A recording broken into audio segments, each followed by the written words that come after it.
तपाईँ यस विषयमा किन बोल्नु भएन? राज्यको सम्पत्ति 30औं वर्ष दौड गरेर उसले कमाइरहेको थियो, अतिक्रमण गरिरहेको थियो। त्यही त तपाईँ त्यतिखेर कहाँ हुनुहुन्थ्यो त भन्नुहोस्? ठ्याक्कै तपाईँले मृत्यु भएको देख्नुभयो होइन? त्यतिखेर तपाईँ कहाँ हुनुहुन्थ्यो? हो यो कुरो भन्नु त ल, बताइदिनु।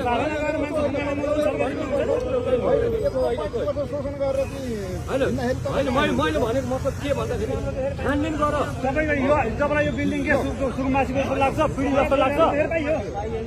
हो अनि हो त्यसैको लागि मैले भने सुकुमासी र हुकुमासी त्यो फाइन तिर्नुपर्छ भनेर उहाँले आत्महत्या पो गरे हो कि? यो अहिले यो कसरी गरेर चाहिँ यो